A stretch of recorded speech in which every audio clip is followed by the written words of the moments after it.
Hello, and thanks for joining us on Chicago Tonight. I'm Brandis Friedman. Paris Schutz is on assignment. Here's what we're looking at.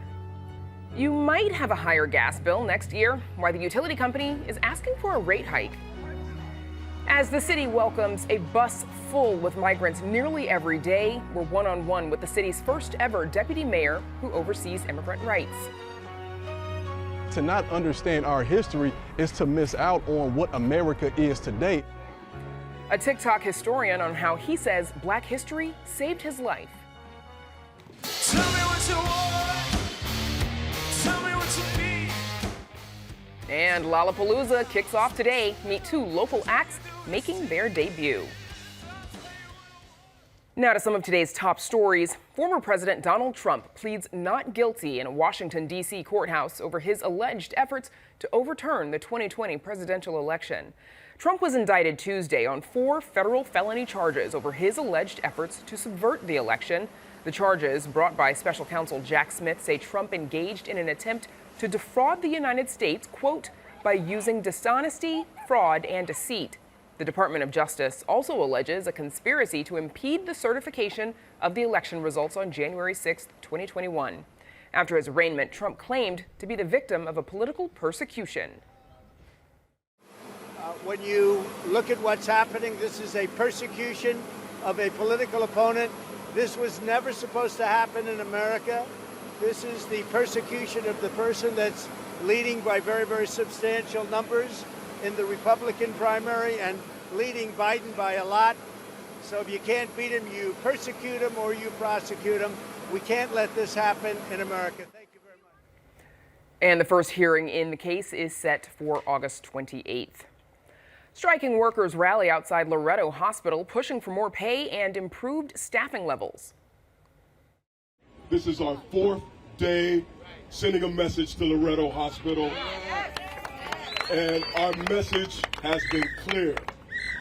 Respect us, yes. Pay us, yes. Staff us. According to SEIU Healthcare, the union representing the workers, the hospital has vacancy rates of up to 35% for multiple positions and a 60% annual staff turnover rate.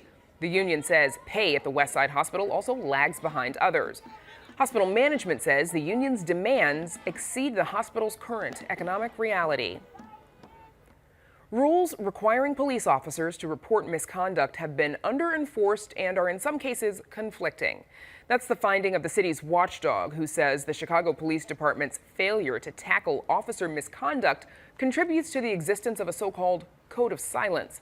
Inspector General Deborah Witzberg's new report says officers currently operate under 2 conflicting sets of policies when it comes to department rules requiring police to report crimes or rule violations committed by fellow officers. There's more on Witzberg's report on our website.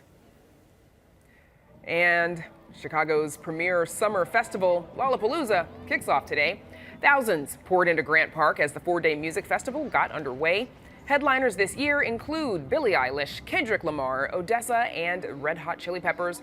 And arts correspondent Angel Edo, she's going to introduce us to 2 local acts making their Lolla debuts later in the program.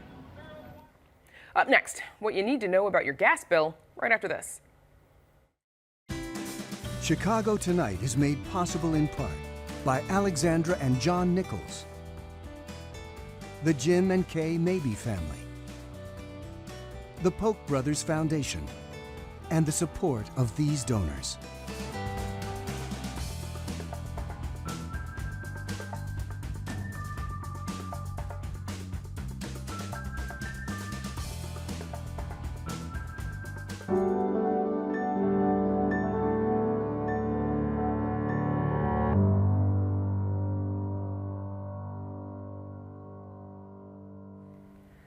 Your gas bill could be about $12 higher a month next year. That's the average increase per customer that Peoples Gas estimates if it succeeds in raising rates. It's the first time in 9 years the utility company has asked for a rate hike. The Illinois Commerce Commission has until the end of the year to decide whether or not to approve it. Here to break down what that might mean for consumers are Sarah Moskowitz, Executive Director of the Citizens Utility Board, and Torrance Hinton, President of Peoples Gas. Thanks to you both for joining us. Torrance Hinton, let's start with you, please. We just said it's been 9 years since the last rate hike. Why do you need this one now? Yeah, absolutely. So we have made significant investments in our energy delivery network, and this rate adjustment to our base rates is important so that we can continue to deliver safe, reliable, environmentally sustainable energy that Chicagoans have come to depend on, especially during the winter months where in Chicago temperatures still dip below zero. Sarah Moskowitz, your group suggests that the hike could be or should be slashed by at least $63 million. Right now, it adds up to a little more than $200 million. Why that amount? Why do you think it should be slashed by that much? Well, People's Gas is asking for a $402 million rate increase. This is coming after, if they were to get this rate increase, this would be the highest gas rate increase in Illinois history. If they get this increase, we will see monthly bills go up by almost $12 a month. And this is coming off of 6 years of record profits for People's Gas. And while they've been enjoying those profits, Chicago utility customers have been suffering spiraling costs under a mismanaged gas pipeline replacement program. So CUB and our allies are calling on the Illinois Commerce Commission to hold the utility accountable, rein in their ridiculous spending, and say no to this unjustified rate hike. Torrance, would you like to respond to that? Absolutely. And first, let me just clarify. So there are typically three major parts of our customer's bill. There's the delivery charge or customer charge, which is what is under review before the Illinois Commerce Commission. There's the gas charge, which is also a significant portion of the gas bill. And then there's other charges such as taxes and miscellaneous fees. Our base rate adjustment we're requesting is that roughly $12 you referenced earlier on the delivery charge. The gas charge is actually expected to decline, which is why even though we're seeking a rate adjustment to the delivery charge, we're expecting throughout 2024 our customers' bills to remain flat for the entire year as compared to 2023. In May 2023, about 28% of Illinois People's Gas consumers were hit with late payment fees, surcharges. How is the company addressing concerns about people in the age of inflation and post-COVID, about those folks not being able to make their payments? Yeah, energy affordability is an extremely important topic for us at People's Gas, which is why it's one of the reasons we haven't gone in for a base rate adjustment in more than 9 years. And so that's important. What we want to do, any customer who's struggling to pay their bills, especially those with lower incomes, we understand they're struggling to pay all their bills, including their utility bills. We encourage them to call us. Let us work with them to understand, do they qualify for an energy assistance program? Can we provide them with assistance with our Share the Warmth program, where we have recently contributed $5 million of corporate dollars to help in energy assistance? And do they qualify, and can we place them on a payment plan? Utility disconnections is the last result, and we do not want to shut off the customers. Sarah, there was a hearing about this on Tuesday. What did you hear from the people who spoke there, consumers, about how this might impact them?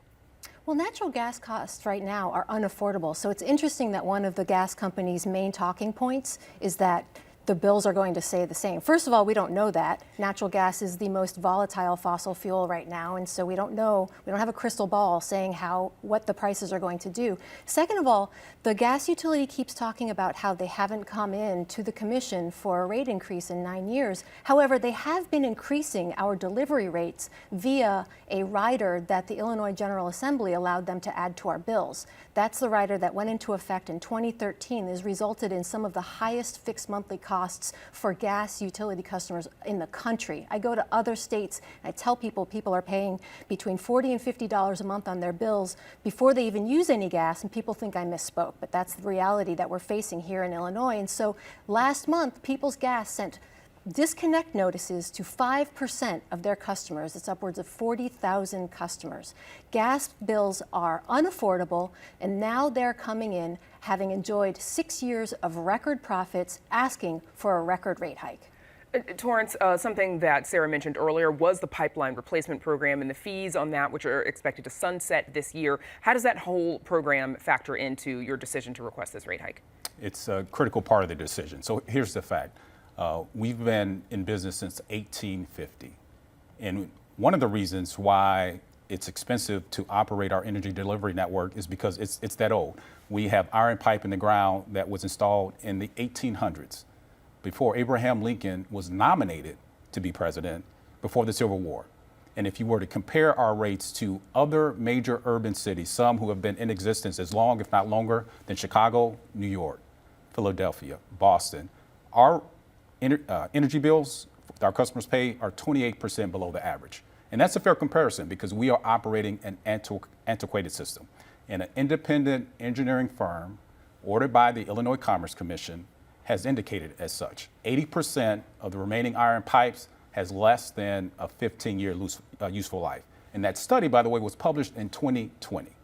So it's important for Chicagoans' safety, for the reliable energy they depend on, for us to continue to replace this antiquated infrastructure. Sarah, your group, you all have been pushing for alternatives to heat, alternatives from heat with gas. What would that look like? What would the alternative look like rather than investing further in this system? Well, this is one of the key points that I'd like to make is that, is now really the time to be pouring more and more money into this mismanaged replacement program, which has gone over budget by billions of dollars. It was originally estimated to cost about $2 billion. Now estimates are saying it could be upwards of $11 billion, leaving us incapable of paying our bills, not able to afford our heat for our homes. It's a necessary service. So is now the time to be sinking more costs into the system, which is dangerous, unhealthy, bad for the environment, if it may, before the decade is out, become obsolete. Not a lot of time left. Torrance, virtually every major gas and electric utility company has pushed for a hike this year, pending approval, of course, from the Illinois Commerce Commission. What does that say to you that almost all of the utilities are asking for a similar rate hike? Well, it says that investments in our infrastructure is important. When you look at whether it's gas mains, whether it's the electric grid, whether it's our water mains, we need to continue to ensure that all of those systems are safe and reliable. And I welcome the discussion to what Sarah pointed up about in terms of potential electrification, because what I've seen pilot programs is that it could cost a property owner up to $75,000 to convert their heating system over to all electric, and that's discounting the investment that may be needed on the grid in order for the grid to handle that amount of additional load. They want to talk about our costs. I welcome that comparison and think that we need to have a broader discussion on what the future holds. Okay. I look forward to having a broader discussion with both of you as we learn what the Commerce Commission decides down the road, but we have to leave it for there. Torrance Hinton, Sarah Moskowitz, thanks to you both for joining us. Thank you. Up next, the city's plan on addressing the migrant crisis. Stay with us.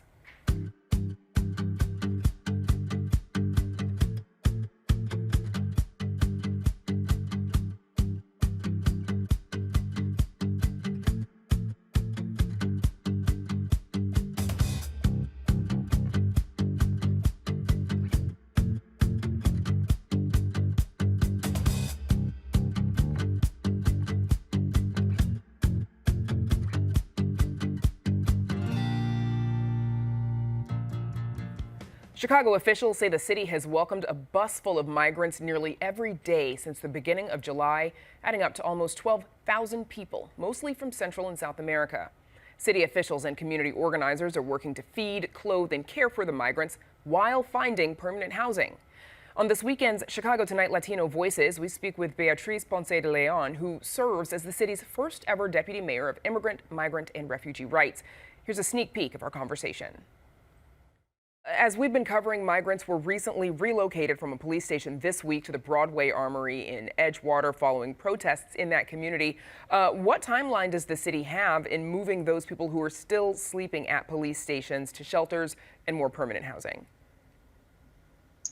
The timeline is now. We are working diligently across the city to expand our shelters, looking first and foremost at our city-owned properties and then also creating new opportunities.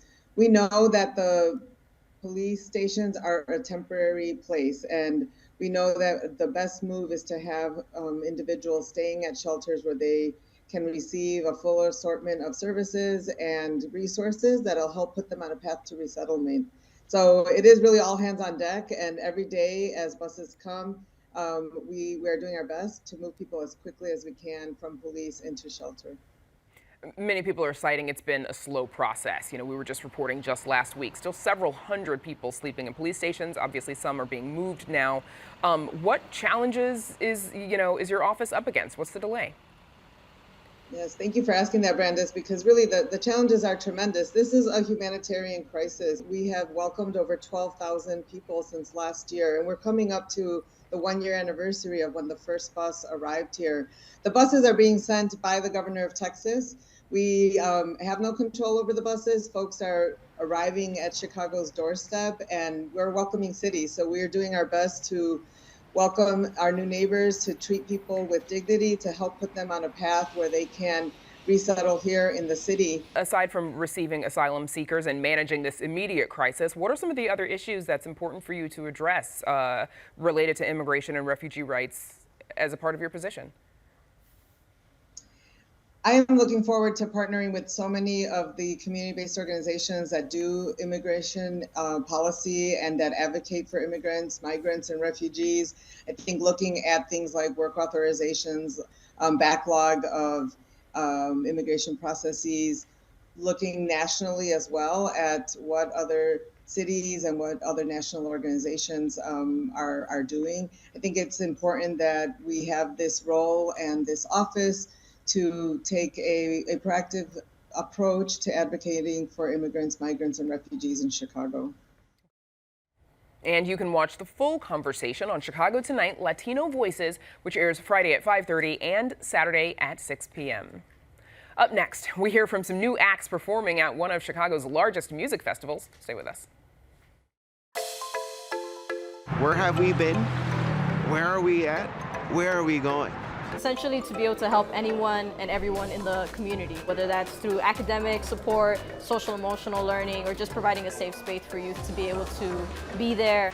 This is the fabric of the neighborhood. You need to take care of the neighborhood. It's an ecosystem.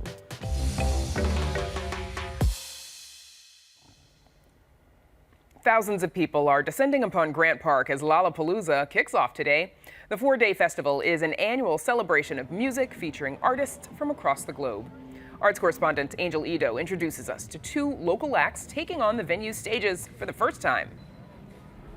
So what if I'm wasted? We're dreaming, baby, don't go changing. Let me feel alive. From Wicker Park Fest to the Taste of Chicago, 5 Midwestern guys, better known as Friday Pilots Club, have toured some of the city's most popular festivals. The alt-rock band is preparing for its biggest one to date, Lollapalooza. Its debut bassist, Drew Polovic, says he knew would happen. I always have believed in this group of guys. I mean, I feel really lucky, and we're such a hardworking group of people.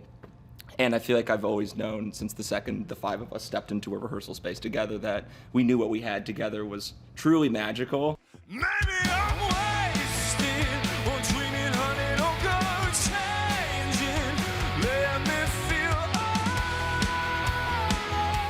Everyone pick one word to describe you all's sound. It's kind of ever-changing. Good. Explosive. Chaotic. Quite nice. Tell me what you want. Tell me what you need.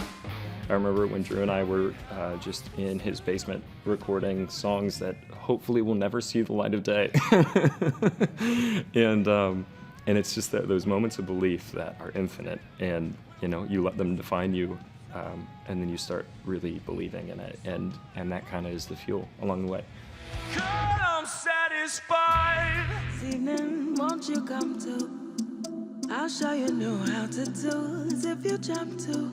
At the Chicago Maid stage, local artists will showcase their talent, including Afro soul artist Nola Ade. This is my first time performing at Lollapalooza. How are you feeling about that? I'm looking forward to it. Definitely looking forward to this first. This is the first time I'm going to use backup singers, and I'm gonna have some dancers involved. Like a spark to ignite the fire. Despite obtaining her law degree and later passing the bar, Ade says it was always in her plans to pursue more than one career. There wasn't an aha moment. It was like, I planned this. My parents really wanted me to go to school and really wanted me to finish. Let me just start there. So I was just like, okay, let me go to school. I never stopped doing music. I never stopped recording. And it was just always something like, okay, I'm gonna do this, accomplish this, and now I'm gonna do what I really, where my heart is. On your mind, ready, set, let's go. It's time to show the whole wide world what you're made for. Like a spark to ignite the fire. I'm kind of in my own lane at the same time, but I look to people with so much soul in their music, like Adekunle Gold or a Simi. I've loved all my life, like a Jasmine Sullivan, Lauryn Hill. Describe your sound. It's a little bit of soul, it's a little bit of Afro beats, a little bit of pop, a little bit R&B. Like, it's just kind of all into one, and I call it Afro soul. And after releasing her second EP this year, Ade says she hopes her music gives people a sense of healing. Who would I say it's for? People that need to feel good. For Chicago Tonight, I'm Angel Ito.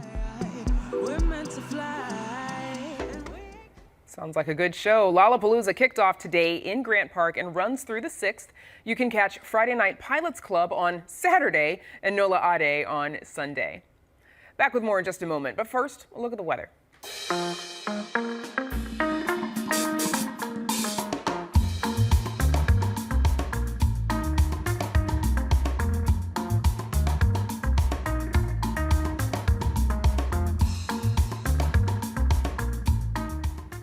In recent years, leaders and educators have been re-examining the way children are taught Black history and reckoning with the ways structural racism has stifled and suppressed teaching that history in schools. TikTok creator Ernest Krim III says for him, exploring and creating Black history content has become more than an intellectual pursuit. It's also helped him heal from encountering racism in his own life. Producer Erica Gunderson recently brought us this story. Here's another look. How many of you all know what stepping is? That was actually founded by Black Greeks. When I go in, I'm coming in high energy. I bring my drums because I'm telling a story. There was a period in time in which we used drums for liberation, and because of that, they were made illegal. In his 12 years as a history teacher, Ernest Krim III used teaching Black history as a way to not just educate his students, but affirm them. He says learning Black history saved his life, and now, through anti-racism workshops and on TikTok, he wants to do the same for others. All right, who's going first, though? I'm from the south side of Chicago, West Pullman neighborhood. I went to Morgan Park High School, then I went down to U of I in Champaign, and I said, you know what, I never got a chance to take a Black history course, and I absolutely fell in love with it. And it became the driving force for me getting my grades up and graduating. I was learning so much information. To me, it was like shedding light on the issues in Chicago for the Black community. When we were forced over here, there was a period of enslavement. The Great Migration. Oh, okay, segregation, redlining. That's what I'm in. And with this knowledge, I can use it proactively. So what if I was able to give this same information to the people of my community? And to me, it was a thing that would be used for our liberation, mentally and physically. What's up, y'all? It's Mr. Ernest Krim III. Krim's path to becoming a content creator on social media began in part due to a 2016 incident when he and his wife were verbally and physically attacked by a white woman at a festival. She began to yell at us and call us the N-word because we grabbed the bag, and she eventually spat on us. Krim posted video of the incident to social media, and the woman was identified and later convicted of battery. He says the experience inspired him to use social media for anti-racism and Black history content. I decided to make a TikTok because I knew that's where all my kids were. All my students were on there, and it took off. Krim's TikToks range from stories of historical figures to contextualizing current events. Whenever she saw a slave catcher in action, she pulled out that thing, that knife and that boiling water. When you talk about Buffalo, New York, don't forget to mention that Buffalo was an epicenter for Black liberation during slavery. Judging by his more than 375,000 followers, his content is striking a chord. Standing beside the monument to the Great Migration in Bronzeville, Krim reflects on the importance of seeing Black stories prominently depicted in American history. This is where my family's story starts in recent history. My family on both sides came to Chicago on the south side in the 1950s. And by making Black history more visible to all, Krim says he's doing his part to help correct the American record. One of the most important things about my story is wanting people to understand that education is going to start with us first and foremost. You know, implicitly we understand that when we say US or American, we're starting from a Eurocentric narrative. And oftentimes because of that, our stories are added as a footnote as opposed to being taught in conjunction, because we've been here before this country was a nation. So it's like to not understand our history is to miss out on what America is today. For Chicago Tonight, this is Erica Gunderson. And you can find Ernest Krim III on, you guessed it, TikTok as Mr. Krim 3. And that's our show for this Thursday night. Don't forget to stay connected with us by signing up for our daily briefing. And you can get Chicago Tonight streamed on Facebook, YouTube, and our website, WTTW.com/news. You can also get the show via podcast and the PBS video app. And join us tomorrow night at 5:30 for Chicago Tonight Latino Voices, 7 o'clock for the Week in Review, and 10 o'clock for Chicago Tonight Black Voices. Now, for all of us here at Chicago Tonight, I'm Brandis Friedman. Thanks for watching. Stay healthy and safe, and have a good night.